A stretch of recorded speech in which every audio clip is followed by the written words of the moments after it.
आपके पुत्र प्रभु यीशु मसीह के नाम से आपके पवित्र चरण में आते हैं। प्रभु अभी तक तो हम सभी लोगों को संभाल करके रखा है, बला छंगा रखा है, हर बातों को तू पूर्ति करके हमारे साथ रहता है, उसके लिए हम आपको धन्यवाद करते हैं। तू हमारा उत्तम प्रबंधक है, यहोवा मेरा चरवाहा है, इसलिए मुझे कोई गति नहीं होगी। प्रभु तेरा दास दाऊद ने जिस तरह अपना अनुभव को भजन संहिता 23 में लिख कर रखा है, उसी तरह प्रभु तू हमारे साथ भी हो करके हमें तमाम गटियों से बचाता है। हम धन्यवाद करते हैं, तू हमारा उत्तम प्रबंधक होकर के हमारी हर जरूरतों को तू प्रबंध करता है। हम आपको हृदय से धन्यवाद करते हैं इस पवित्र और विश्राम के दिन में आपके सम्मुख में आपकी आराधना करते हुए, आपको महिमा करते हुए, आपके सामने झुकने के लिए, दीन और नम्र होने के लिए प्रभु हमारा दिल और दिमाग और मन और मस्तिष्क को जिस तरह आपने अपने वचन, अपने पवित्र आत्मा के अभिषेक के द्वारा अपने ओर मोड़ लिया, खींच लिया, उसके लिए भी हम आपके सामने झुकते हैं, धन्यवाद करते हैं। इस सुबह के समय में तो सभी लोगों से अपने वचन के द्वारा बोल और बातचीत कर। प्रभु हमारा शरीर आपका पवित्र आत्मा का मंदिर है, हमें इस संसार में एक पवित्र मंदिर की तरह जीने के लिए तेरे वचन के द्वारा हमें हमसे बोल और बातचीत कर, हमें उस वचन के अनुसार जीने के लिए आत्मिक शक्ति प्रदान कर, ताकि हम आपके लिए जी सके। धन्यवाद के साथ सारी इज्जत और महिमा तुझे देते हुए प्रार्थना प्रभु यीशु मसीह के नाम से मांगते हैं, सुन और ग्रहण कर ले पिता, आमीन। एक और बार प्रभु यीशु मसीह के सामर्थ्य नाम से आप सभी लोगों का हम स्वागत करते हैं। सबको जय मसीह की। और लगातार हम इस वचन के आधार पर हम प्रभु का वचन को अध्ययन करते आते हैं। परमेश्वर के नाम की स्तुति और प्रशंसा होने पाए। पहला कोरिन्थियों की पत्री उसकी 3 अध्याय 16, 17 और 18 पद के अनुसार लगातार हम परमेश्वर का वचन को अध्ययन करते आ रहे हैं। हम परमेश्वर को इन वचनों के लिए धन्यवाद करते हैं, क्योंकि इन वचनों के द्वारा परमेश्वर ने हमें अपने करीब में बारंबार खींचते रहता है। उसके लिए मैं परमेश्वर को धन्यवाद करना चाहता हूँ। तो मैं आपको याद दिलाना चाहता हूँ कि किस वचन के आधार पर हम परमेश्वर का वचन को लगातार, मेरे हिसाब से लगातार 5-6 हफ्ता हम इस वचन का आधार पर परमेश्वर का सत्य धर्म शास्त्र में से परमेश्वर का वचन का अध्ययन करते आ रहे हैं। परमेश्वर के नाम की स्तुति हो कि हमारा शरीर परमेश्वर का मंदिर है, हमारा शरीर पवित्र आत्मा का रहने का स्थान है। परमेश्वर हमारा शरीर को अपना निवास स्थान बना करके हमारे द्वारा बहुतों के अंदर परमेश्वर कार्य करना चाहता है, इसी के बारे में हम लगातार परमेश्वर का वचन को अध्ययन करते आ रहे हैं। तो आज भी मैं उस वचन को पहले आपको याद दिलाऊंगा, उसके बाद मैं बीते हफ्ता से लगातार हम ये चौथा हफ्ता है पवित्र मंदिर बनो, उस मुद्दा के आधार पर हम वचन को अध्ययन करते आ रहे हैं। लेकिन हम उन बातों को आपके सामने रखने से पहले सबसे पहले उस वचन को हम पढ़ेंगे, पहला कुरिन्थियों की पत्री। मैं बारंबार इसलिए आपके ध्यान को इन वचनों को और आकर्षण करने के लिए कोशिश करता हूं, अगर ये नहीं है हमारे साथ प्रभु नहीं है। अगर हमारे जीवन में इस प्रकार की वचन में लिखी हुई बातों की अनुसार हमारा जीवन नहीं है, हमारे साथ परमेश्वर कभी नहीं रह सकता है। हमारे जीवन में एक सिद्धांत होना चाहिए जीने के लिए। हमारे जीवन में परमेश्वर का वचन रूपी एक अनुशासन होना चाहिए। अनुशासित जीवन हमारी हो, अनुशासनहीन जीवन नहीं। मैं फिर कहना चाहता हूं, परमेश्वर के वचन के अनुसार हमारा जीवन अनुशासन से भरा रहे, ना कि अनुशासनहीन जीवन। परमेश्वर हम पर दया करने पाए। पहला कुरिन्थियों की पत्री उसके 3 अध्याय 16-17 पद को हम पढ़ेंगे। क्या तुम नहीं जानते कि तुम परमेश्वर का मंदिर हो और परमेश्वर का आत्मा तुम में वास करता है। यदि कोई परमेश्वर का मंदिर को नष्ट करेगा तो परमेश्वर उसे नष्ट करेगा। क्योंकि परमेश्वर का मंदिर पवित्र है। क्योंकि अंदर ना सके, हम मंदिर के रूप में ना जी सके। जो इस प्रकार की उल्टी सोच रखता है, उल्टा चाल चलन चलता है, जो बाइबल के खिलाफ में चलता है, जो परमेश्वर की आज्ञाओं के खिलाफ में चलता है, जो परमेश्वर की इच्छा के खिलाफ में चलता है, उसके लिए लिखा हुआ है 18 पद की शुरुआत में, कोई अपने आप को धोखा ना दे। तो इसका मतलब हम ये समझने के लिए पहले कोशिश करें, हम अपने आप को धोखा दे सकते हैं। आप पूछेंगे कि कैसे हम अपने आप को धोखा दे सकते हैं। मैंने इसी प्रचार के बीच में 2 व्यक्तियों को एक बार याद दिलाया था कि एलिया के साथ में जो एलिया के सहकर्मी था, उस एलिया के जगह में एलिशा आया। एलिया उठा लिए जाने के बाद एलिया जब परमेश्वर के पास रहने के लिए बुला लिया गया था, उठा लिया गया था, उसके बाद एलिया के जगह में एलिशा खड़ा होकर के उस सेवकाई को संभाला है। लेकिन दुगनी परमेश्वर उसको अभिषेक दिया है। लेकिन एलिशा को एक सहकर्मी था जिसका नाम गेहाजी। वो गेहाजी एलिशा के जगह में एलिशा के मरने के बाद आना चाहिए था। उसको उस अवसर परमेश्वर ने दिया था। परमेश्वर उसको उस जगह में रखा था। जैसे एलिया के साथ एलिशा था, उसी तरह एलिशा के साथ गेहाजी को रखा गया था। परंतु इस व्यक्ति अपने आप को धोखा दिया। इसके चलते उसको कोढ़ बीमारी हो गई, सेवकाई को खो गया और अभिषेक को खो गया, दर्शन को खो गया, बुलाहट को खो गया और अंत में अपना जीवन को भी खो गया।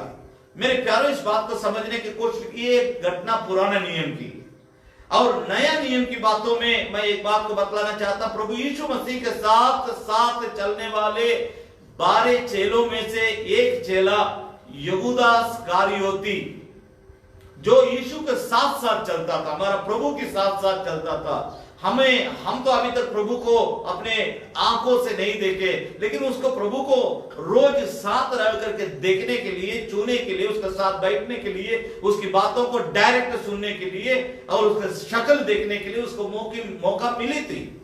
परंतु उसने उस मौका को, उस सुंदर अवसर को, उस सुंदर पद को उसने खो दिया। वजह, खुद को धोखा दिया। इस कारण उसकी अंत अच्छा नहीं थी। उसकी वो भी यीशु को खो गया, वो भी दर्शन को खो गया, वो भी बुलाहट को खो गया, वो भी उसको दिए गए जिम्मेदारी को खो गया। अंत में वो एक परमेश्वर को न जानने वाले इंसान की जो मौत होती है, उससे भी बदतर मौत उसकी हुई थी, क्योंकि खुद को उसने धोखा दिया। मेरी बात को समझने की कोशिश कीजिएगा। फांसी से लटका करके उसने मरा है, रस्सी से फांसी लटका करके उसने मरा है, जिसके बारे में आप अच्छी तरह से वाकिफ है। मेरी बात को समझने की कोशिश कीजिए। मैं ये कहना चाहता हूं कि क्या एक इंसान अपने आप को परमेश्वर को जानने के बाद धोखा दे सकता है कि नहीं दे सकता है? उस सवाल की जवाब मैंने आपको दे दिया, दे सकता है। इजरायली लोगों ने खुशी खुशी मिस्र देश छोड़ करके निकले थे मूसा के साथ, और लाल समुद्र पार हुई, लाल समुद्र दो भाग हुई। लाल समुद्र को सूखी भूमि में चलने के जैसे वे लाल समुद्र में होकर के पार होकर के आगे आए।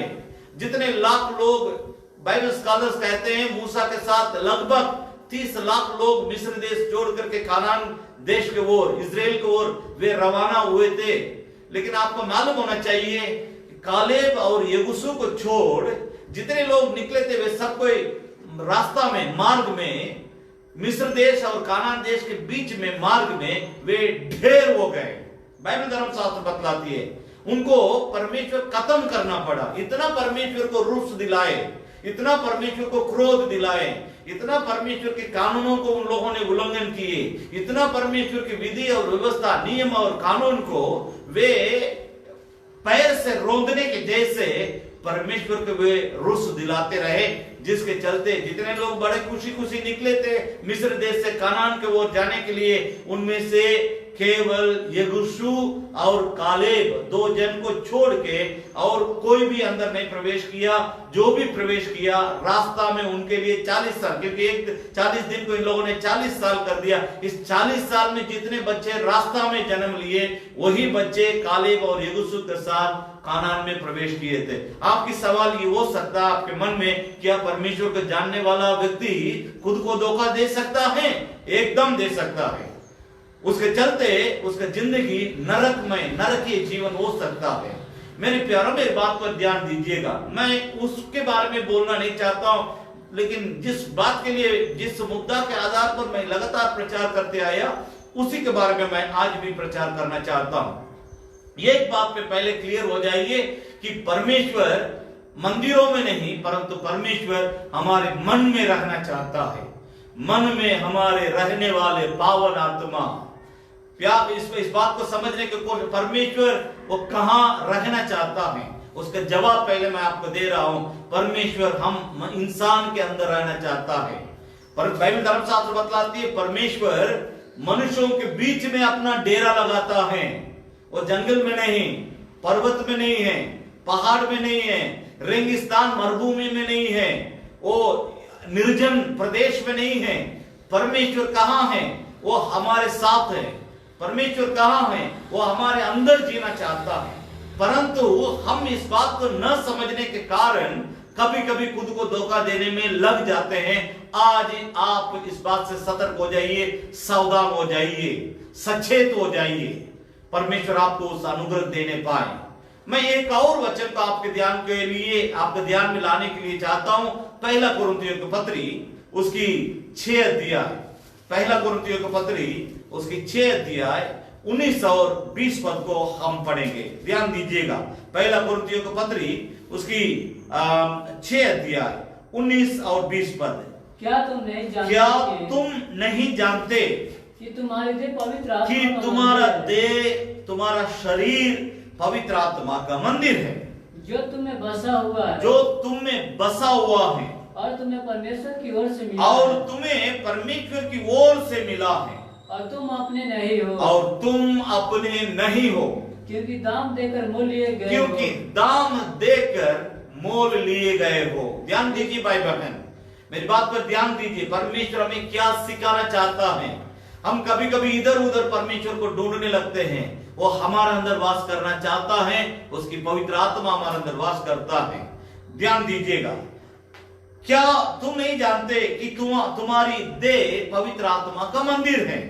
इसी शरीर को वो मंदिर बनाना चाहता है। हम बड़े बड़े मंदिरों को बना दिए। दुनिया में हर धर्म के लिए मंदिर है। दुनिया भर में मंदिर की कोई कमी नहीं है। बहुत मंदिर बन करके टूट गई है, बहुत मंदिर को लोग बनाने में लगे हुए हैं।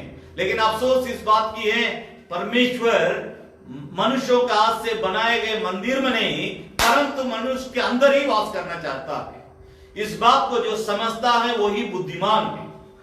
मैं नहीं समझता हूं कि आपके अंदर इस क्षेत्र के इस मुद्दा, इस बात, इस सच्चाई के बारे में कितना आपके अंदर ज्ञान है मैं नहीं जानता हूं। मैं फिर रिपीट कर रहा हूं, हम मनुष्य परमेश्वर के लिए, वो किसी भी धर्म के क्यों न हो, हम मनुष्य परमेश्वर के लिए निवास स्थान मंदिर बनाते हैं, लेकिन परमेश्वर उस मंदिर में नहीं, वो हमारा शरीर को अपना मंदिर बना करके हमारे अंदर जीना चाहता है। ये भेद है, ये सच्चाई है, ये सत्य है, इसको कोई नहीं काट सकता है।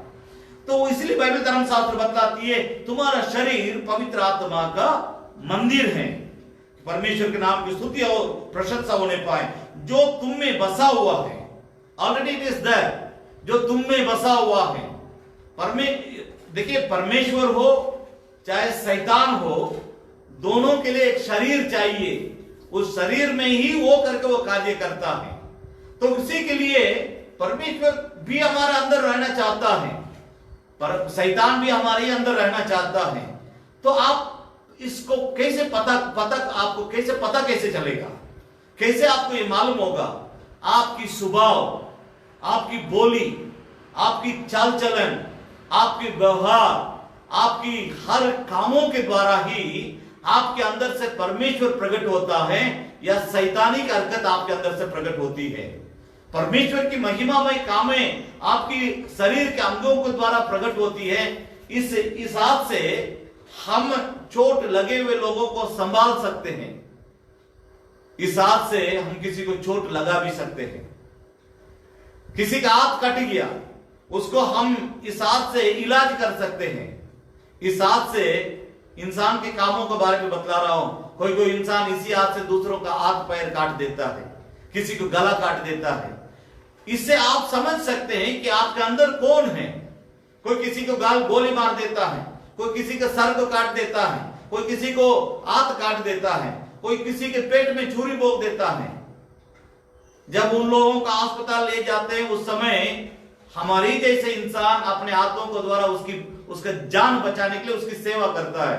अब ये दोनों व्यक्तियों के अंदर में किसके अंदर क्या है, किसके अंदर कौन सा आत्मा है, किसके अंदर परमेश्वर का आत्मा, किसके अंदर शैतान का आत्मा, किसके अंदर परमेश्वर वास करता है, किसके अंदर इंसान वास करता है।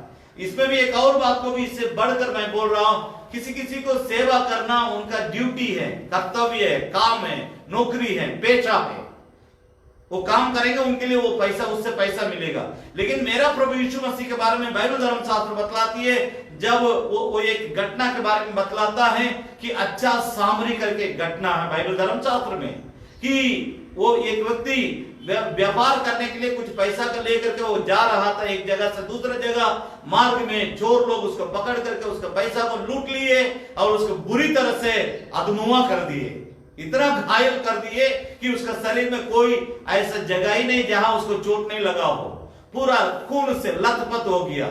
उस परिस्थिति में दो आदमी आता है, पहले एक आदमी आता है वो चला जाता है, दूसरा एक आदमी आता है वो अपने काम से व्यस्त वो भी चला जाता है, दोनों आदमी चले जाते हैं। तो तीसरा एक आदमी आता है, सामरी करके उसका नाम बतलाया जाता है। तो वो व्यक्ति आता है, उस आदमी को देखने के बाद उसके लिए तरस खाता है, उसके ऊपर दया आती है। दया आने के बाद वो व्यक्ति उसको ले करके वो उसको सराय में ले जाकर के छोड़ता है, धर्मशाला सराय में ले जाकर के छोड़ के पहुंचाने के बाद अपने गाड़ी में बैठा करके ले जाता है। वहां पहुंचाने के बाद उस सराय के जो इंचार्ज है, जो उसको चलाने वाला, उस व्यक्ति से वो बात करके बोलता है कि इस व्यक्ति को बचाना है, इसके लिए जो भी पैसा लगेगा मैं खर्च करूंगा। उस समय वहां पर पहुंचा करके कुछ पैसा दे करके बोलता है मैं वापस लौट करके आऊंगा, तब तक इस आदमी के लिए सेवा करते रहो, इस पैसा के ऊपर और भी पैसा क्यों ना लगे, मैं लौट आने के बाद पैसा दूंगा। ये एक प्रकार की सेवा में ये सुपीरियर लेवल है, इसके हिसाब से कोई लेवल नहीं है। किसी को जान बचाने के लिए कि अपना धन संपत्ति को भी खर्च करने वाले, इस प्रकार की एक सेवा है। मैं आपको ये समझाने के लिए इस बात को बोल रहा हूं कि इंसान के अंदर जो है परमेश्वर है, तो परमेश्वर का स्वभाव उसमें से प्रकट होगा। अगर इंसान के अंदर शैतान है, उसके अंदर परमेश्वर का स्वभाव नहीं, परंतु शैतान का स्वभाव ही उसमें से प्रकट होगा। तो बाइबल धर्मशास्त्र हमें सिखाती है, तुम क्या नहीं जानते हो कि तुम परमेश्वर का मंदिर हो, परमेश्वर का आत्मा तुम में वास करना चाहता है। तो मैं इसलिए सीधे सीधे यहाँ पर इस बात पर आपका ध्यान को आकर्षण करना चाहता हूं, पवित्र मंदिर बनो। मैं इस संबंध में अभी तक 3 बार प्रचार कर चुका हूं। पहला हफ्ता एक बार किया, उसके बाद दूसरा हफ्ता भी किया, फिर लास्ट वीक बीते हफ्ता तीसरी बार मैंने प्रचार किया इसी मुद्दा के आधार पर। आज भी इसी मुद्दा के आधार पर एक नई बात को आपके सामने लाना चाहता हूं। ध्यान दीजिए, आज का प्रचार का मुद्दा वही है, पवित्र मंदिर बनो। ये तीसरा भाग है, पार्ट 3। ध्यान दीजिएगा, इस वचन के आधार पर मैं 5 बात को आपके सामने लाना चाहता हूं। एक व्यक्ति किस तरह पवित्र मंदिर बन सकता है, उसके लिए क्या करना पड़ेगा। मैं इसमें एक शब्द को जोड़ना चाहता हूं। आप चाहे कोई भी क्यों ना हो, दुनिया में बहुत सारे लोग हैं। अगर हम एक पवित्र मंदिर की तरह जीवन व्यक्तित करना है, तो उसके लिए हमें क्या करना पड़ेगा, क्या नहीं करना पड़ेगा। मैं दोनों बात को आपके सामने रखना चाहता हूं, क्या करना है, क्या नहीं करना है पवित्र मंदिर बनने के लिए। तो उसमें सबसे पहला बात गॉडलीनेस, परमेश्वरमय, या तो इस शब्द को इस्तेमाल करेंगे तो और अच्छा लगेगा, भक्तिमय जीवन, गॉडलीनेस। जिस व्यक्ति के अंदर सच्चा भक्तिमय जीवन है, वही व्यक्ति परमेश्वर का मंदिर बन करके उस सर्वशक्तिमान परमेश्वर को अपने अंदर ला सकता है। तो हमारी भक्ति है, लेकिन उस भक्ति में कितना सच्चाई है। मैं प्रभु यीशु मसीह के एक वचन को आपको याद दिलाना चाहता हूं, पढ़ेंगे, पहले उस वचन को पढ़ेंगे। प्रभु यीशु मसीह किस तरह भक्ति के बारे में बात करता है। यूहन्ना रचित सुसमाचार की पुस्तक उसका 4 अध्याय, यूहन्ना रचित सुसमाचार की पुस्तक उसका 4 अध्याय, हम 24 पद को पढ़ेंगे, 4 का 24। परमेश्वर आत्मा है, परमेश्वर आत्मा है, और अवश्य है कि उसकी आराधना करने वाले, और अवश्य है कि उसकी आराधना करने वाले आत्मा और सच्चाई से आराधना करें। आत्मा और सच्चाई, भक्ति देखिए किस प्रकार होना चाहिए। प्रभु यीशु मसीह का भक्ति के प्रति, भक्ति की परिभाषा प्रभु यीशु मसीह यहां बतलाता है।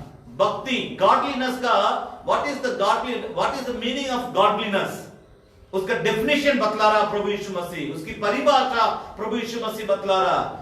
एक बार और 24 पद ध्यान दीजिएगा। परमेश्वर आत्मा है, परमेश्वर आत्मा है, और अवश्य है कि उसकी आराधना करने वाले, अवश्य है कि उसकी आराधना करने वाले आत्मा और सच्चाई से आराधना, आत्मा और सच्चाई के साथ उसकी आराधना करें। मेरे प्यारों, मेरी बात को समझने की कोशिश करें। प्रभु हमें क्या सिखाना चाहता है। अगर सच्चाई हमारी भक्ति में नहीं है, हमारी भक्ति ढिकुसलाहट से भर जाएगा। सच्चाई जहां नहीं है, वहां भक्ति नहीं है। इस अंतिम समय में, इस दुनिया के अंत होने के समय में, दुनिया में भक्ति के नाम से बहुत प्रकार की ढिकुसलाहट की बातें होती है। मैं अगर उसके बारे में बोलूंगा तो मैं आज प्रचार नहीं कर पाऊंगा, तो इसलिए मैं उसके बारे में बोलना नहीं चाहता हूं। मेरी बात पर ध्यान दीजिए, मैं क्या बोलना चाहता हूं उसके बारे में मैं बोलना चाहता हूं। मैं क्या बोलना चाहता हूं उसको मैं सही तौर से आपके सामने रखना चाहता हूं। गॉडलीनेस, भक्तिमय जीवन, और उसमें सच्चाई होना चाहिए। अगर सच्चाई नहीं है, मेरी भक्ति में सच्चाई नहीं है, मेरा शरीर कभी भी परमेश्वर का निवास स्थान नहीं हो सकता है। इट इज इम्पॉसिबल, कभी नहीं हो सकता है। मेरी भक्ति में सच्चाई होना चाहिए। जहां सच्चाई है वहां परमेश्वर है। क्योंकि प्रभु यीशु मसीह के प्रचार में एक प्रचार को मैं यहां पर याद दिलाना चाहता हूं। मत्ती 14 का 6 में प्रभु यीशु मसीह ने कहा, मैं ही मार्ग, सत्य और जीवन हूं, बिना मेरे द्वारा कोई परमेश्वर के राज्य में पहुंच नहीं सकता, पिता परमेश्वर के घर में जा नहीं सकता। तो वो सत्य है, खुद प्रभु यीशु मसीह सत्य है, खुद प्रभु यीशु मसीह सच्चाई है। इसलिए उस सत्यवादी प्रभु यीशु जो परमेश्वर का पुत्र है, वो हमें ये शिक्षा देता है, आत्मा और सच्चाई के साथ भजन करो। सच्चाई जहां नहीं है आपके भजन बेकार है। सच्चाई जहां नहीं है वहां आत्मिकता धार्मिकता की जो बातें हैं वो फेल कर जाती हैं। बहुत लोग बहुत बड़ा बड़ा मतलब आत्मिक धार्मिक रूप इस संसार में लिए हुए हैं, अपने आप को बहुत बड़ा भक्तिमान, बहुत बड़ा पहुंचा हुआ आत्मिक या धार्मिक व्यक्ति करके दुनिया के लोगों को मन को मोड़ने के लिए बहुत लोग बहुत तरीका को अपनाए हुए हैं। मैं उनके बारे में नहीं बोलना चाहता, लेकिन मेरी बात को समझने की कोशिश कीजिए, उनमें कितना सच्चाई है। सच्चाई अगर नहीं है तो हम सच्चा भक्त या भक्ति नहीं कर सकते। तो इसके बारे में जानने के लिए अगर हमको सचमुच परमेश्वर का मंदिर बनकर के जीने की इच्छा और इरादा है तो हमें इस सच्चाई के बारे में जानना जरूरी है। क्या 5 बात को मैं आपके सामने रखता हूं। तो सबसे पहले नंबर एक पहला तीमुथियुस की पत्री उसकी दूसरी अध्याय, पहला तीमुथियुस की पत्री उसकी दूसरी अध्याय, पहले हम 3 पद को पढ़ेंगे। यह हमारे उद्धारकर्ता परमेश्वर का अच्छा लगता। पौलुस यहाँ पर तीमुथियुस नामक एक सहकर्मी सेवक को लिखते हुए सब लोगों को संबोधित करता है इस बात को, क्या यह हमारे उद्धारकर्ता परमेश्वर को अच्छा लगता है और भाता भी है। तो जब कभी आप इधर उधर से इस प्रकार वचन को पढ़ते तब आपके अंदर एक सवाल उठना चाहिए, तो क्या अच्छा लगता है, क्या परमेश्वर को प्रसन्न लगता है, किन बातों से किन बातें परमेश्वर को अच्छा लगता है, किन बातें परमेश्वर को प्रसन्न, किन बातों में परमेश्वर प्रसन्न होता है। तो यहां 2 शब्द हैं, अच्छा लगता है, भाता, प्रसन्न है। परमेश्वर उन बातों से बहुत प्रसन्न है, परमेश्वर को उन बातें बहुत अच्छा लगता है। वो कौन सी बात है? तो अभी मैं उसी बात की ओर आपका ध्यान को आकर्षण करना चाहता हूं, थोड़ा सा ध्यान दीजिए। थोड़ा उसके पहले एक 4 पद को भी पढ़ेंगे। वह जो यह चाहता है, परमेश्वर ये चाहता कि सब मनुष्य का उद्धार हो और वे सत्य को भली भांति पहचान ले। मेरी बात पर ध्यान दीजिए, अगर आपको सचमुच आपके अंदर ये भूख और प्यास और चाहत और इच्छा इरादा है कि हम भी परमेश्वर का पवित्र मंदिर बने, तब आपको ये खोजना होगा। बिना खोजे आपको परमेश्वर से कुछ मिलेगा नहीं, क्योंकि वो हमें ये सिखाया है कि मांगो तब तुम्हें दिया जाएगा, ढूंढो तब तुम पाओगे, खटखटाओ तब तुम्हारे लिए खोला जाएगा। मांगने वाला पाता है, ढूंढने वाले उसे वो मिलते हैं, जो खटखटाता उसके लिए खोला जाता है। मेरी बात पर ध्यान दीजिए। तो यहां हमें उस सत्य की खोज करना है। तो हम आत्मिक पवित्र परमेश्वर के मंदिर बनने के लिए आखिर हमें क्या करना होगा? एक सवाल। 2 बात यहां पर लिखा है तीसरे पद में। एक उस तरह हम जीवन जीने से परमेश्वर को बहुत अच्छा लगता है। उस तरह के जीवन जीने से, उस मार्ग की ओर हम बढ़ने से, कौन सी मार्ग कि परमेश्वर के पवित्र मंदिर बनने के चेष्टा में आके, इच्छा में आकर के जब उस पद को हम पाने के लिए उसका हम पीछा करने लगते हैं, तब बाइबल धर्मशास्त्र बताते हैं परमेश्वर को वो भाता है, परमेश्वर उन बातों से प्रसन्न है। वो कौन सी बात है? सवाल उठता है। तब इसको अगर आप समझना है, पहला पद को धीरे धीरे, पहला और दूसरा पद को ही थोड़ा सा हम 5 मिनट समय लेना चाहते हैं, थोड़ा सा इसको समझने की कोशिश कीजिए। अब मैं सबसे पहले आग्रह करता हूं कि विनती और प्रार्थना और निवेदन और धन्यवाद सब मनुष्यों के लिए किया जाए। मेरी बात को समझने की कोशिश कीजिए। दुनिया भर के लोग अपने अपने धर्म की मंदिरों में जाते हैं। मेरी बात को समझने की कोशिश कीजिए। सब कोई जाते हैं, अपना दुख, क्लेश, मुसीबत, समस्या, संकट, परेशानी, बीमारी, कर्जा, जरूरत, सभी बातों के बारे में वहां जाकर के बिलक बिलक रोते हैं, अपने बातों को बोल करके वो चले आते हैं। लेकिन बाइबल धर्मशास्त्र बतलाते तुम परमेश्वर के मंदिर हो। जब हम मंदिर हैं, हमारे पास लोग आते हैं, या हम लोगों के बारे में जानते हैं कि लोग कितना दुख में हैं, लोग कितना पीड़ा में हैं, लोग कितना जरूरत में हैं, लोग कितना पाप में हैं, लोग कितना अधर्म में हैं, लोग कितना गंदगी में हैं, लोग कितना जरूरत में हैं, लोग कितना कर्जा में हैं, लोग कितना बीमारी में हैं, लोग कितना तकलीफ में हैं, लोग कितना आंसू के साथ अपना दांत पीस करके जीवन बिता रहे हैं। ये सभी बातें आपको भी मालूम है। तो जब आपको ये मालूम होती है, उस समय आपके अंदर से प्रतिक्रिया क्या होता है? What is your reaction?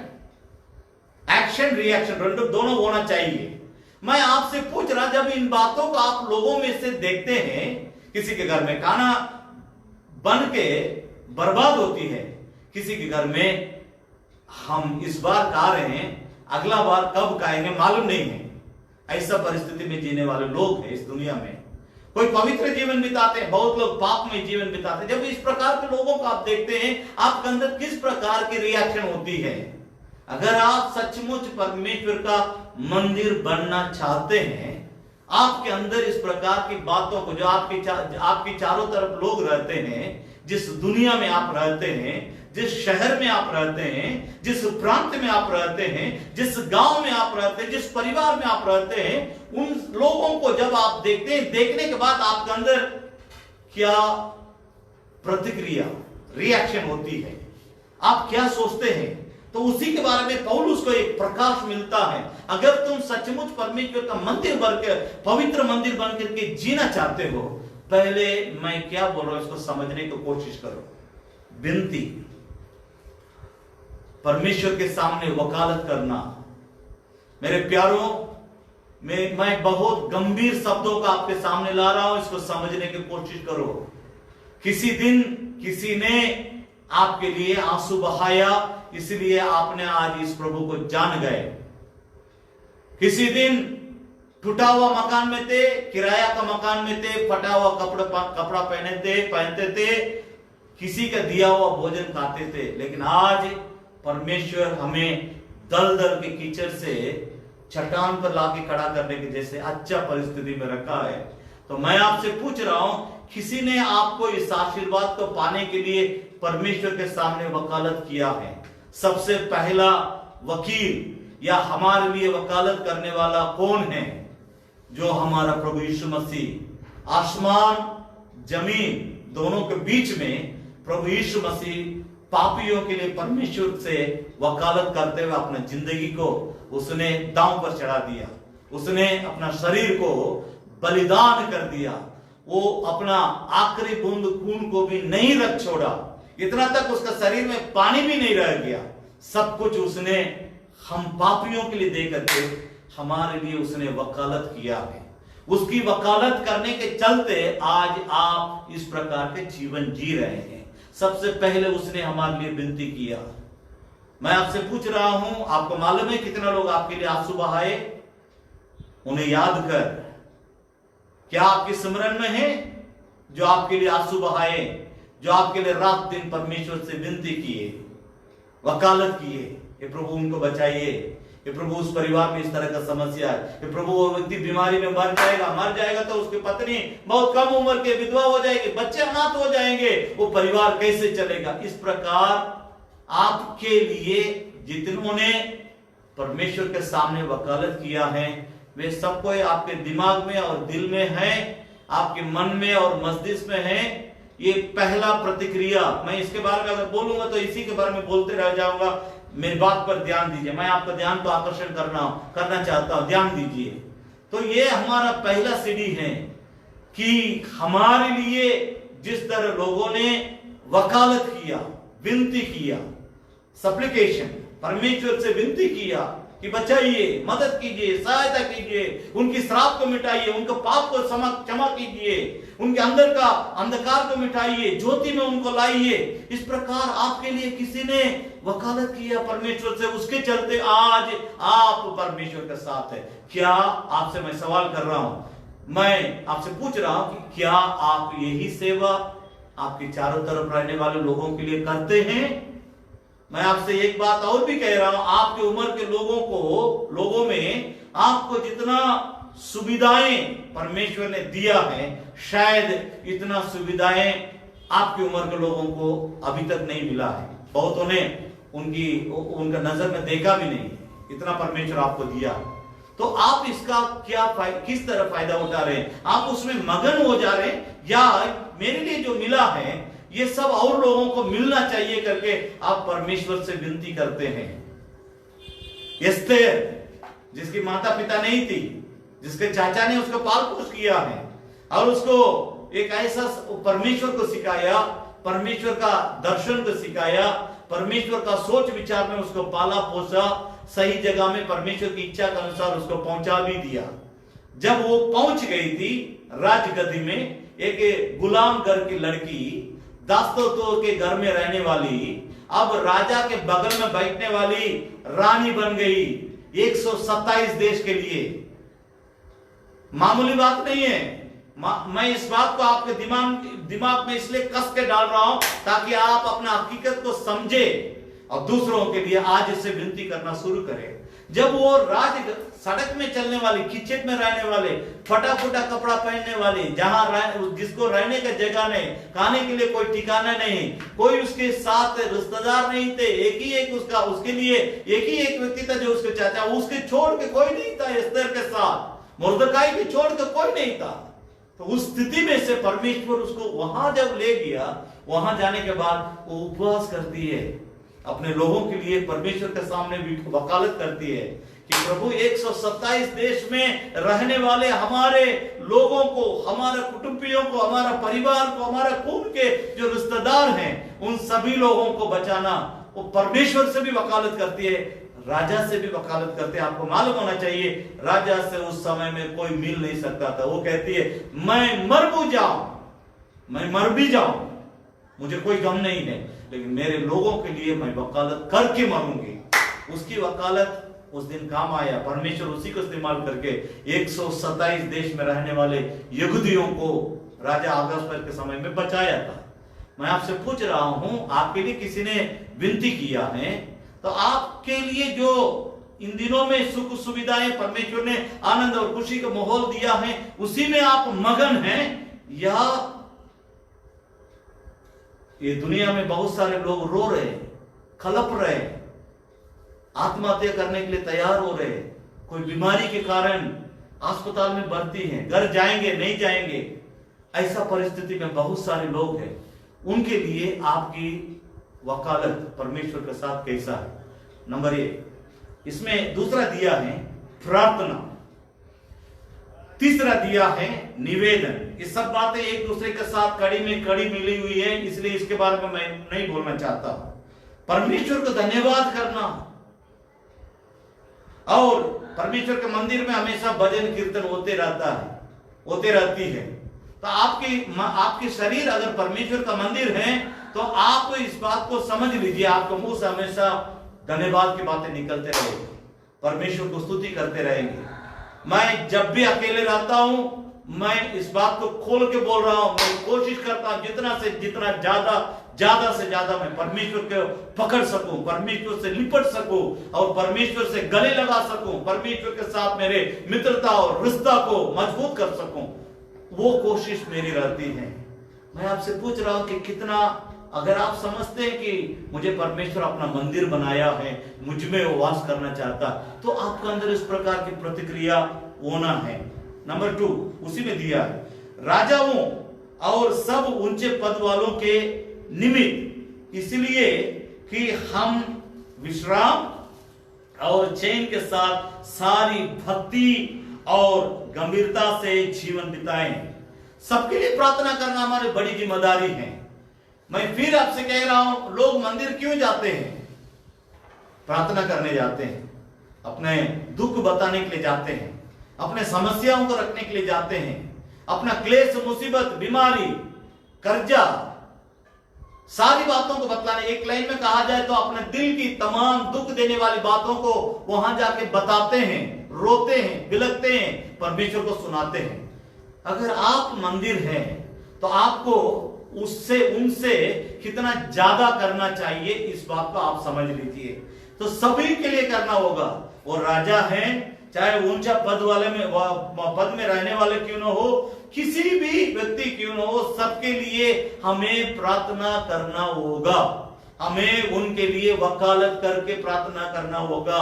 हमें उनके लिए परमेश्वर के सामने आंसू बहा के प्रार्थना करना होगा। हमें उनके लिए परमेश्वर के सामने निवेदन करना होगा। जिस तरह भक्तिमयी अंधा भिखारी प्रार्थना किया था, हे दाऊद के संतान, मुझ पापी पर दया कर। आपकी प्रार्थना के द्वारा बहुतों को जिंदगी बच जाएगी। आपकी प्रार्थना आपको भी परमेश्वर के साथ जोड़ देगी। आपकी प्रार्थना के चलते आप बहुतों को परमेश्वर के साथ जोड़ देंगे। नंबर 2, तीमुथियुस की पत्री, पहला तीमुथियुस की पत्री 4 अध्याय। अभी मैं पहले हम लोग 2 अध्याय को देखे थे, अभी 4 अध्याय। ध्यान दीजिए, यहां पर स्पष्ट तौर से कुछ बातों को हम बाइबल धर्मशास्त्र में पढ़ते हैं। क्या परमेश्वर किस प्रकार हमें सिखाना चाहता है, इसको समझने की कोशिश कीजिए। पवित्र मंदिर बनने के लिए गॉडलीनेस, भक्तिमय, जहां भक्ति है वहां परमेश्वर है। जहां भक्ति में बेकुसलापन है, जहां भक्ति के नाम से ढीठ है, ढिठाई है, जहां भक्ति के नाम से ढिलाई है, वहां परमेश्वर नहीं आ सकता है। वो इज्जत से रहने वाला परमेश्वर है। जहां उसकी इज्जत नहीं होती है वहां वो नहीं आता है। मेरी बात को समझने की कोशिश। एक बार प्रभु यीशु मसीह जब यरूशलेम मंदिर में गया था, वहां परमेश्वर, लोग मंदिर में परमेश्वर की महिमा करने के लिए आते हैं, लेकिन वहां पर कुछ लोग व्यवसाय, बिजनेस, बिक्री करने में, लेन देन में लगे हुए थे। जब यीशु मसीह उस बात को देखा, देखने के बाद वहां किसी के पास घोड़ा था, उस घोड़ा को ले लिया, सब लोगों को लगा मारने और वहां से खदेड़ने, वहां से भगाने। उसके बाद तो कहता है, मेरा पिता का घर सभी जाति के लोगों के लिए प्रार्थना का घर कहलाया जाएगा। तो मेरी बात को समझने की कोशिश कीजिए। ये जो घर है प्रार्थना का घर है। परमेश्वर का जन किस प्रकार के जीवन जीना चाहिए। हम भक्तिमय जीवन में रहेंगे, परमेश्वर हमें अपना मंदिर बनाएगा। अगर भक्ति हमारे अंदर बेकुसलापन में बदल गया, सच्चाई हमारी भक्ति में नहीं है, झूठ से हमारी भक्ति भर गया और धोखा से हमारा भक्ति भर गया और हमारी भक्ति से परमेश्वर नाखुश अगर हो जाए, तो हम कभी भी परमेश्वर का मंदिर नहीं बन सकते हैं। नंबर 2, दूसरा, पहला तीमुथियुस की पत्री उसका 4 अध्याय। तो एक बात को पहले हम आपके सामने रखते हैं, उसके बाद हम 7, 8, 9, 10 पद को बाद में पढ़ेंगे। पहले और दूसरे पद को पढ़ेंगे। पहला पद को पढ़ेंगे, पहला पद। परंतु पवित्र आत्मा स्पष्टता से कहता है कि आने वाले समय में कितने लोग भरमाने वाले आत्माओं और दुष्ट आत्माओं की शिक्षाओं पर मन लगाकर विश्वास से बहक जाएंगे। भाई बहन, बहुत गंभीर बात है। मैं बारंबार बोल रहा हूं, जहां भक्ति में बेकुसलापन, जहां भक्ति में संसारिकता, जहां भक्ति के नाम से अपवित्रता, जहां भक्ति के नाम से परमेश्वर की अनाज्ञाकारिता, ये सब बातें भक्ति के नाम से जहां पर शुरू हो जाती है, जहां पर कार्य करने लगती है, वहां परमेश्वर सीधे सीधे कहता है, तुम दुष्ट आत्माओं से बरमा दिए गए हो, तुम धोखा खा चुके हो, तुम अपने मार्ग में से भटक गए हो, तुम मुझे पीछा नहीं करता परंतु संसार के अधिपति अर्थात शैतान को तुम पीछा करता है, इसलिए तुम मुझ में से अलग हो गए हो। मैं उस बात को फिर आपके सामने रखता हूं, परंतु पवित्र आत्मा स्पष्टता से कहता है कि आने वाले समयों में कितने लोग भरमाने वाले आत्माओं और दुष्ट आत्माओं की शिक्षा पर मन लगाकर विश्वास से बहक जाएंगे। 2 बातें, भरमाने वाली आत्माएं, दूसरा दुष्ट आत्माओं की शिक्षा। ये दोनों बात आज बहुत दुनिया में कार्य करती है। सच्चाई नहीं चाहिए, परमेश्वर नहीं चाहिए, जबकि हम परमेश्वर के जानने वाले लोगों के बीच में इस प्रकार की बातों को देख रहे हैं। झूठ है, बकवास है और धोखाधड़ी के जीवन है, फूट है और अच्छे लोगों के बारे में गलत अफवाह फैलाना, क्योंकि हम परमेश्वर की शिक्षा में नहीं हैं। हम बरमाने वाली शिक्षाएं, बरमाने वाले दुष्ट आत्माओं के अधीन में, दुष्ट आत्माओं की शिक्षाओं के अधीन में जो लोग आ जाएंगे वे परमेश्वर का पवित्र मंदिर नहीं बन सकेंगे। दूसरी बात, दूसरे वचन को भी यहां पर पढ़ेंगे, यह उन झूठे मनुष्यों के कपट कारण होगा। मैं बारंबार बोल रहा था, डेकुस्ला, हिपोक्रेसी, उसी शब्द यहां पर इस्तेमाल किया जा रहा। कपट, भक्ति के नाम से जहां कपट, कपटी जीवन हो जाती है, इसलिए गॉडलीनेस, भक्ति, भक्तिमय जीवन, जहां भक्तिमय जीवन नहीं है, जहां गॉडलीनेस नहीं है, उसका ऑपोजिट वर्ड डेकुस्लापन, हिपोक्रेसी, गॉडलीनेस, हिपोक्रेसी। अगर ये नहीं है तो वो जरूर होगा, अगर वो नहीं है तो ये जरूर होगा। जिस व्यक्ति के जीवन में, जिंदगी में हिपोक्रेसी, कपटीपन और डेकुस्लापन नहीं है, उसकी जिंदगी का आप सही तरह से जांच पड़ताल करेंगे, मैं दावा के साथ कह रहा हूं, उसके अंदर गॉडलीनेस, होलीनेस और परमेश्वर को जो भाता है, प्रसन्न करने वाली जो जीवन है, वो उसके अंदर भरा हुआ रहेगा। मेरी बात को समझने की कोशिश कीजिए। ये उन झूठे मनुष्यों के कपट के कारण होगा जिनका विवेक मानो दागा गया है, जिनका विवेक मानो जलते हुए लोहे के दागा गया हो। तो इसका मतलब सीधी सीधी बात, उनका विवेक, कॉन्शियस खत्म है, इसलिए वे झूठ बोलते हैं। जिनका कॉन्शियस विवेक खत्म है, जिनका विवेक जिंदा नहीं है, जिनका विवेक परमेश्वर के साथ मिलता जुलता नहीं है, जिनका विवेक परमेश्वर को जानने के बावजूद भी इस सत्य वचन के साथ मेल नहीं खाता हो, वो व्यक्ति भीतर भीतर अपने, जैसे लिखता, जैसे हम लोग बोलचाल भाषा में कहते हैं, वो इंसान, वो तो आदत से लाचार है, वो अपने आप को परमेश्वर के पास लाने के बदले शैतान के पास चला गया। मेरे प्यारे, इस बात को समझने की कोशिश कीजिए। पवित्र मंदिर बनने के लिए हमें इन बातों से अलग होना पड़ेगा। दुष्ट आत्माएं, बरमाने वाले आत्माओं की शिक्षा से हमें अलग होना होगा। तब करना क्या पड़ेगा? तो पढ़ेंगे, 7 पद से पढ़ेंगे। तो क्या करना पड़ेगा? यह पर अशुद्ध और बुढ़ियों की अशुद्ध, अपवित्रता, अशुद्ध और बुढ़ियों की सी कहानियों से अलग रह और भक्ति की साधना कर। और भक्ति, यही मेन बात है, गॉडलीनेस।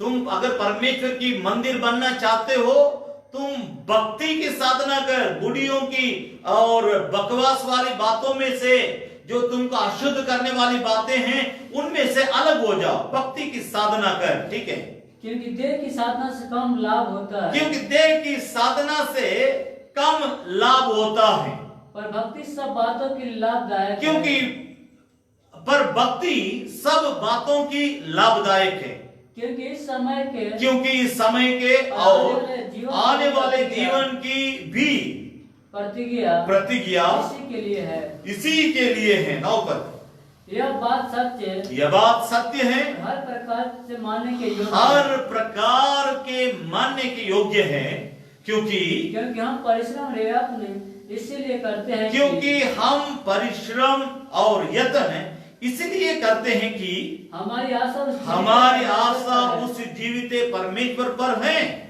जो सभी मनुष्यों का और निज करके विश्वास को उद्धार करता है, सभी मनुष्यों का और निज करके विश्वासियों का उद्धार करता है। मेरी बात पर ध्यान दीजिए। भक्ति की बातों पर मन जो लगाता है, वो अपने आप को परमेश्वर का मंदिर बनाते जाता है।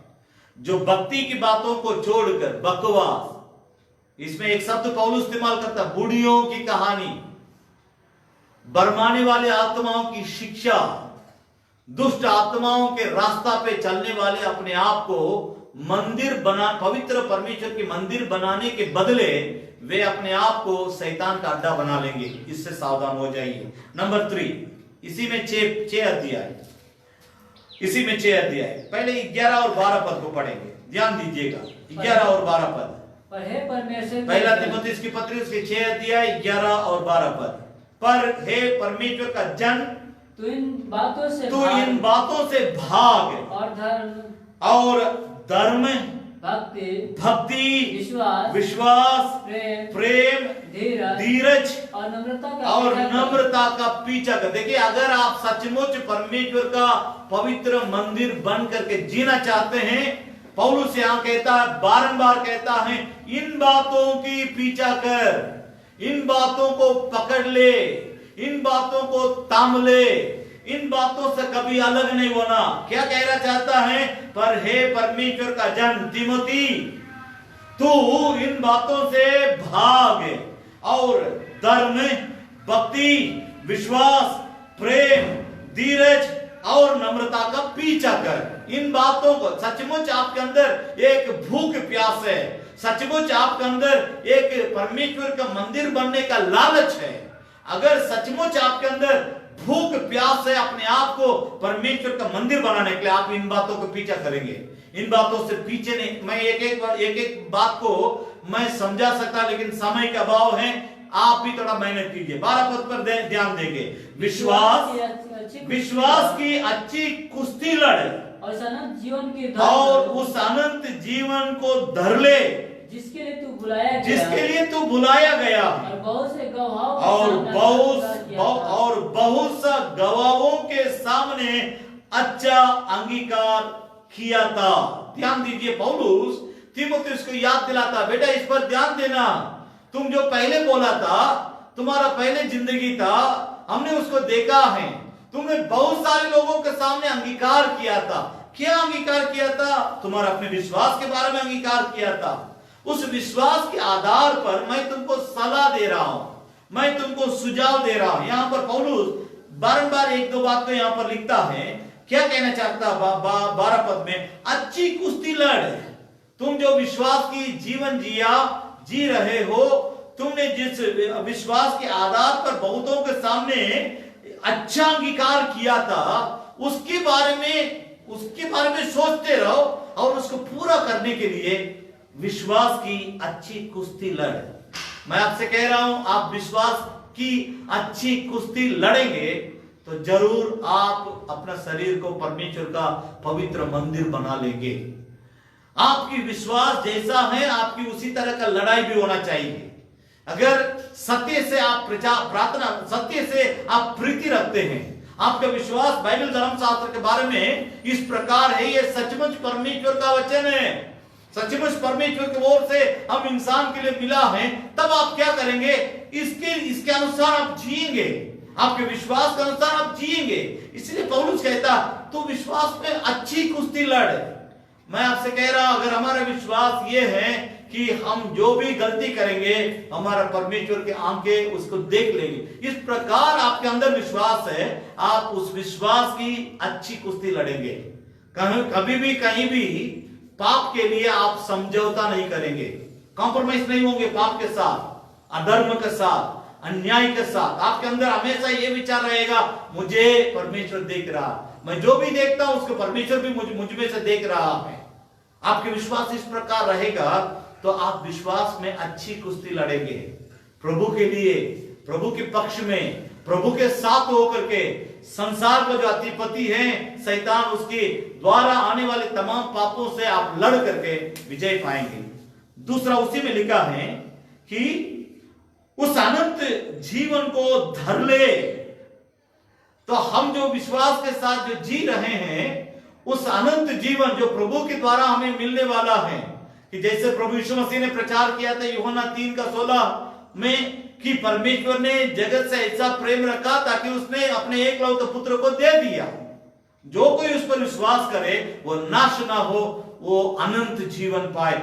उस अनंत जीवन के बारे में जिसके बारे में प्रभु यीशु प्रचार किया था, उसके बारे में पौलुस याद दिलाता, उस अनंत जीवन को धर ले, उसको पकड़ ले।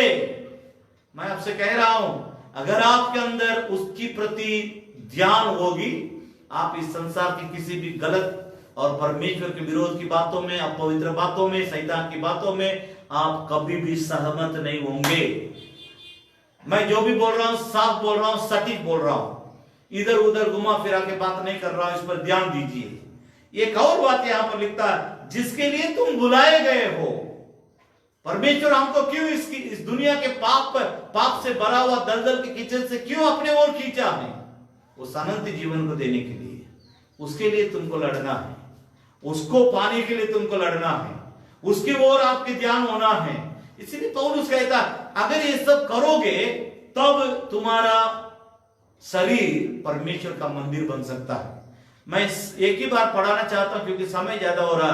3 पद से लेकर 10 पद तक एक बार पढ़ ले, थोड़ा सा जल्दी जल्दी पढ़ेंगे। 3 पद से लेकर 10 पद तक इसी अध्याय में। यदि कोई और ही प्रकार का उपदेश देता है, दुनिया में उन दिनों में ही ये था, आज बहुत ज्यादा है, लाख गुना ज्यादा बढ़ गया आज। यदि कोई और एक प्रकार का उपदेश देता है, ये प्रकार का उपदेश देता है और खरी बातों को अर्थात हमारा प्रभु यीशु मसीह की बातों को और उपदेश को नहीं मानता, जो भक्ति के अनुसार है, जो भक्ति के अनुसार है, तो अभिमानी हो गया। तो वो व्यक्ति, देखिए बाइबल धर्मशास्त्र में जो भी बातें लिखी गई हैं, जो भी प्रभु यीशु मसीह का प्रचार है, उन बातों को अगर कोई व्यक्ति न मान करके उस प्रकार उसके आधार पर वो भक्ति नहीं करता है, बाइबल धर्मशास्त्र बतलाते हैं, तो वो अभिमानी हो गया। इसका मतलब वो परमेश्वर से दूर चला गया, परमेश्वर के आत्मा उसके आत्मा के साथ मेल नहीं खाता है, परमेश्वर की मार्ग में से वो भटक गया, अर्थात वो बरमाने वाले उपदेश के ऊपर मन लगा करके दुष्ट आत्मा के शिक्षा के अनुसार वो अपना जीवन को व्यतीत करता है और कुछ नहीं जानता। वर्ण से विवाद और शब्दों पर तर्क करने का रोग है। पढ़े, जिनसे ढाल और झगड़े और निंदा की बातें और बुरे बुरे संदेह और उन मनुष्यों में व्यर्थ रगड़े झगड़े उत्पन्न होते हैं, जिनकी बुद्धि बिगड़ गई है और सत्य से विहीन हो गए हैं, जो समझते कि भक्ति की कमाई का द्वार है, पर संतोष सहित भक्ति बड़ी कमाई है। क्योंकि न हम जगत में कुछ लाए, क्योंकि हम न जगत में आने के समय में कुछ लेके आए और न कुछ यहाँ से लेके जाएंगे। यदि हमारे पास खाने और पहनने को हो तो इन्हीं पर संतोष करना चाहिए। पर जो धनी होना चाहते हैं वे ऐसा परीक्षा और फंदे और बहुत से व्यर्थ और हानिकारक लालसाओं में फंसते हैं, जो मनुष्यों को बिगाड़ देती हैं और विनाश का समुद्र में डुबा देती हैं। क्योंकि रुपया का लोभ सब प्रकार की बुराइयों की जड़ है, जिसे प्राप्त करने का प्रयत्न करते हुए बहुतों ने विश्वास से यही शैतान इसी जगह में अपना काम करता है, लोगों को जड़ काट देता है। यीशु मसीह ने कहा जो डाली मुझ में है वो फलती है, बहुत ज्यादा फल देती है, जो मुझसे अलग हो जाती है वो तो सूख जाती है और उसको लोग ले जा करके इकट्ठा करके जला देते हैं, समाप्त हो जाती है। उसी के बारे में यहाँ पौलुस यहाँ पर याद दिलाते हुए लिखता है कि वे विश्वास से भटक कर अपने आप को नाना प्रकार की दुखों से चलनी बना लिया है। मैं इसके बारे में दोबारा नहीं बोलना चाहता, ध्यान दीजिए कि इस प्रकार की बातों से परे रहो, इस प्रकार की बातों से बचे रहो, इस प्रकार की बातों से दूर रहो, ताकि तुम हमेशा मेरा मंदिर रह सको। इस पर ध्यान दे, तुम हमेशा मेरा मंदिर बन करके जी सके। इसीलिए इन बातों से परे रहो। हम दुनिया में आने के समय में 10 करोड़ रुपया लेके नहीं आए। यहां से जाने के समय में 10 करोड़ को 100 करोड़ बना के लेके नहीं जा सकते हैं। हम खाली हाथ आए, हम नंगे आए। इसी तरह हम यहां से जाएंगे, लेकिन भक्ति, गॉडलीनेस हमें परमेश्वर के साथ जोड़ती है। इस संसार की शैतान के द्वारा मिलने वाले प्रलोभन, प्रेशर, शैतान जो हमें प्रलोभन देता है इस संसार की बातों के ऊपर मन लगाने के लिए, इस संसार के पापों के ऊपर मन लगाने के लिए बारंबार बाइबल धर्मशास्त्र बतलाते, उन बातों से बचे रहो। चौथी बात, दूसरी पत्रस की पत्री और उसकी तीसरी अध्याय, दूसरी पत्रस उसकी तीसरी अध्याय 10 और 11 पद को हम पढ़ेंगे। परंतु प्रभु का दिन चोर के समान आ जाएगा। चोर के समान आ जाएगा। उस दिन आकाश बड़ी हड़हड़ाहट के शब्द से जाता रहेगा और तत्व बहुत ही तप्त होकर पिघल जाएंगे और पृथ्वी और उस पर के काम जल जाएंगे। जबकि ये सब वस्तुएं इस रीति से पिघलने वाली हैं, तो तुम्हें किस प्रकार की पवित्र चाल चलन और भक्ति में कैसे मनुष्य होना चाहिए। पवित्र चाल चलन और भक्ति, Holi life, godliness, godly life, Holi life. मैं इसी बात पर यहां प्रचार करते आया, अभी भी उस पर मैं जोर दे रहा हूं। जिसके अंदर भक्ति का जीवन, जिसके अंदर पवित्र चाल चलन, जिसके अंदर गॉडली लाइफ है, जिसके अंदर होली लाइफ है, ये व्यक्ति निरंतर परमेश्वर का मंदिर, पवित्र मंदिर बन करके जी सकता है। एक और बात को भी, मैं समय समाप्त हो गया, मैं और 5 मिनट समय लेता हूं, एक और बात को भी पढ़ेंगे। रोमियो की पत्री, इस वचन को मैं बारंबार आपको बोलते आया, यहां कंक्लूजन में इस पॉइंट को मैं आपको याद दिलाना चाहता हूं। 12 अध्याय रोमियो की पत्री, उसकी 12 अध्याय, पहला और दूसरा पद। इसलिए एक मिनट, पहले दूसरा पद को पढ़ेंगे। और इस संसार के सदस्य न बनो, परंतु तुम्हारे बुद्धि के नए हो जाने से तुम्हारा चाल चलन भी बदलता जाए, जिससे तुम परमेश्वर की भली और भावती और सिद्ध इच्छा अनुभव से मालूम करते रहो। किस प्रकार हमको परमेश्वर के साथ रिश्ता बनाना चाहिए, किस प्रकार हमको परमेश्वर के साथ रहना चाहिए, किस प्रकार भक्तिमय, गॉडलीनेस, किस प्रकार भक्तिमय हमें जीवन बिताना चाहिए, उस पर यहां पर जोर दे। संसार का सदस्य न बनो, तब क्या करना चाहिए? पहला पद, इसलिए हे भाइयों, मैं तुमसे परमेश्वर की दया स्मरण दिलाकर विनती करता हूं कि अपने शरीरों को जीवित और पवित्र और परमेश्वर का भावता हुआ बलिदान करके चढ़ाओ, यही तुम्हारा आत्मिक सेवा है। भाई बहन, मैं यहाँ पर 5 पॉइंट को बोल चुका हूं, ध्यान दीजिए। अगर आप गॉडली लाइफ, होली लाइफ के ऊपर ध्यान नहीं देते हैं, आप कभी भी परमेश्वर का मंदिर नहीं बन सकते हैं। You cannot be A temple of God, your body cannot be A temple of God. तुम्हारा शरीर कभी भी परमेश्वर का मंदिर नहीं हो सकती है। अगर तुम होना चाहता है, इन दोनों बात पर ध्यान दीजिए। गॉडली लाइफ, परमेश्वर का साथ जीने का जीवन। दूसरा, होली लाइफ, पवित्र चाल चलन से भरा हुआ जीवन। 2 हाथ समझ ले, एक गॉडली लाइफ, एक होली लाइफ। इस प्रकार जीवन जीने के लिए तुम तमन्ना आज करो, संसार का सदस्य ना बनो।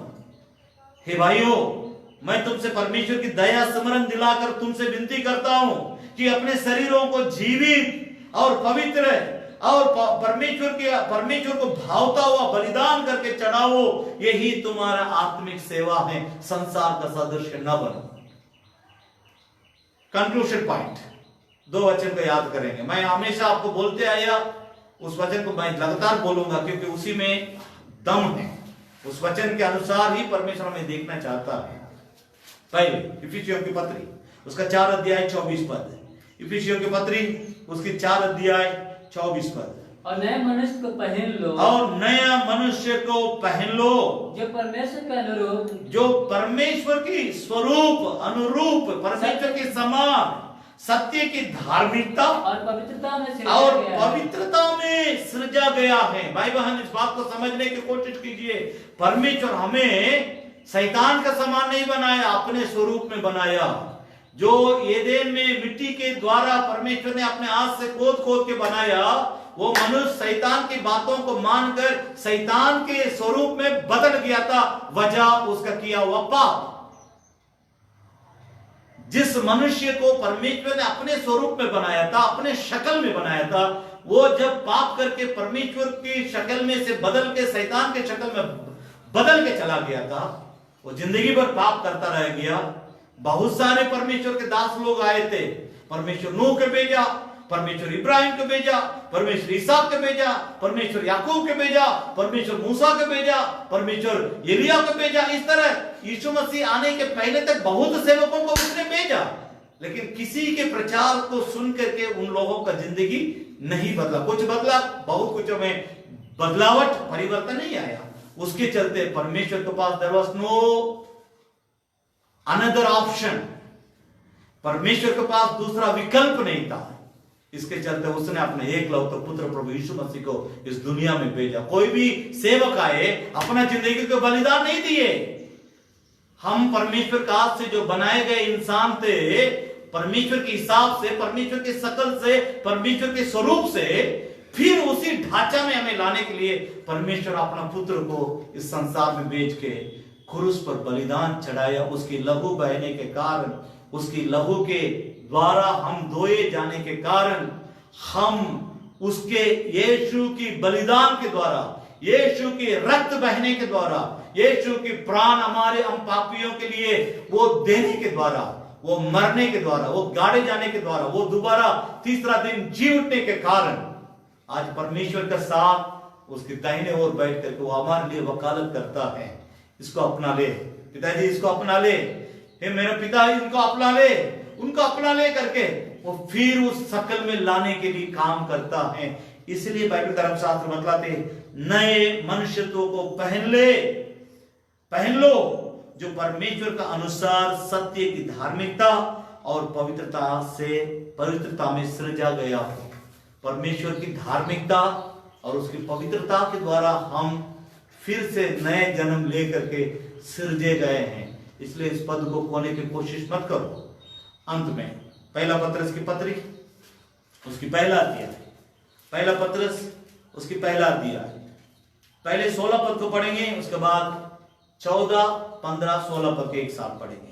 क्योंकि लिखा है, क्योंकि लिखा है, पवित्र बनो, पवित्र बनो, क्योंकि मैं पवित्र हूँ, क्योंकि मैं पवित्र हूँ। अभी 14 पद से 14, 16, 15 आज्ञाकारी बालकों के समान, आज्ञाकारी बालकों की समान, अपने अज्ञानता के समय की पुरानी, अपने अज्ञानता के पुराने अपने अज्ञानता के समय की पुराने अभिलाषाओं के सदृश न बना। पहले तुम बिगड़ा हुआ था, पहले तुम पाप में भरा हुआ था, लेकिन तुम्हारे लिए मैं मर गया, मेरे लहू तुम्हारे लिए बहाया गया, मेरे लहू तुम्हारे ऊपर छिड़कने के लिए, धोने के लिए मैं तैयार हूं। इसलिए पुराने अभिलाषाओं के सदस्य न बनो।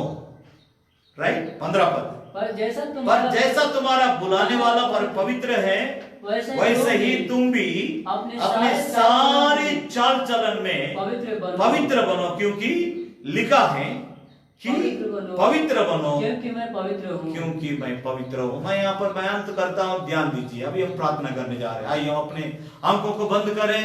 अगर आप परमेश्वर को वचन को सुनने के बाद कहीं ना कहीं गलती है, कहीं ना कहीं त्रुटि है, कहीं ना कहीं मेरे अंदर अपवित्रता की बातें हैं, प्रभु यीशु मसीह ने कहा अगर तुम्हारे आंख तुम्हारे लिए ठोकर, तुम्हारा आत्मिक जीवन, पवित्र जीवन के लिए ठोकर का कारण बनती है, उसको उखाड़ के फेंक। तुम्हारा हाथ या पैर तुम्हारे लिए ठोकर का कारण बनती है, आत्मिक जीवन में आगे बढ़ने नहीं देते, उसको काट के फेंक दो।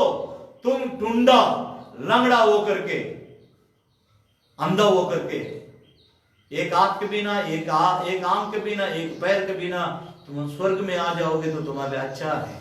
तो इसका मतलब ये नहीं है उखाड़ के फेंक देना, अपने दिल के अंदर से उखाड़ के फेंकना उन पापों को जो हमें परमेश्वर के नजदीक में जाने से रोकती है, भक्तिमय जीवन जीने से रोकती है और पवित्र चाल चलन के जीवन जीने से रोकती है।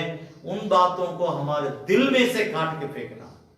कितने लोग तैयार हैं प्रभु की लहू हमें शुद्ध करने के लिए, पवित्र आत्मा हमें शुद्ध करने के लिए, परमेश्वर का वचन हमें शुद्ध करने के लिए कितने लोग तैयार हैं? अपने जगह में खड़े हो जाए, परमेश्वर का सामने अपने दोनों हाथों को उठाएं कि कोई हाँ, तुम्हारे माता पिता भी तुम्हारे पाप के बारे में नहीं जानते हैं, लेकिन परमेश्वर जानता है।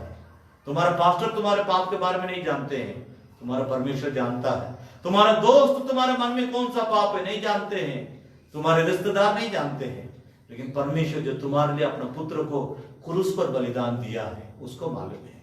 उस दर्द को याद करो, अपने जिंदगी को बदलो और सुधारो, और उस गॉडलीनेस और होलीनेस, पवित्र भक्तिमय जिंदगी, पवित्र चाल चलन की जिंदगी के लिए अपने आप को सौंपो, ताकि तुम परमेश्वर का पवित्र मंदिर बन सके और बनते हुए आगे बढ़ते जा सके। दयालु जीवित महान पिता परमेश्वर, आपके पुत्र प्रभु यीशु मसीह के सामर्थ्य नाम से आपके लोगों के लिए प्रार्थना करते हैं, जो यहां सुनते हैं, जो दूर में रह करके परमेश्वर के वचन को सुनते हैं, सबके लिए हम प्रार्थना करते हैं। सबके तो मदद कीजिए कि गॉडलीनेस और होलीनेस, गॉडली लाइफ और होली लाइफ, पवित्र जीवन, पवित्र जिंदगी, पवित्र जीवन और भक्तिमय जीवन बिताने के लिए इन सभी लोगों को सहायता और मदद कीजिए, ताकि आपके लौट आने समय तक हम आपकी दृष्टि में एक पवित्र मंदिर बन करके जी सके, ना कि हम शैतान के उपदेश, शैतान की बरमाने वाली ताकतों में फंसे।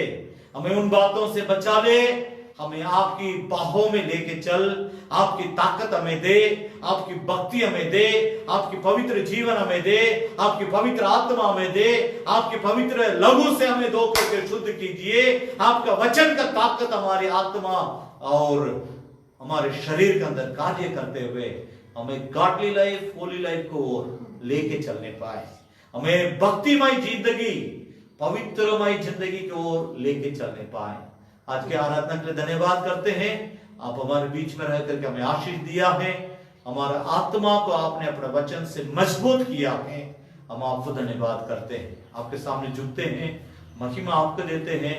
तू बढ़े, मैं घटने पाऊं, तेरा नाम ऊंचा हो स्वामी। धन्यवाद के साथ सभी लोगों के सप्ताह भर के आशीष दे दे, आत्मिक और आर्थिक आशीष दे दे। धन्यवाद के साथ सारी इज्जत और महिमा तुझे देते हुए प्रार्थना प्रभु यीशु मसीह के नाम से मांगते हैं।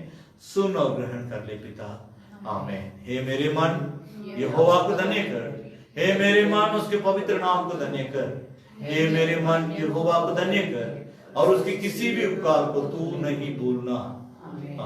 अब हमारा पिता परमेश्वर का प्रेम, प्रभु यीशु मसीह का अनुग्रह, पवित्र आत्मा की संगति और उसकी सहभागिता हमारे प्रभु यीशु मसीह के लौट आने समय तक हम सबों के साथ बने रहने पाए। आमीन। सबको जय मसीह की। सब किसी को परमेश्वर आशीष दे। God bless you all. God bless you.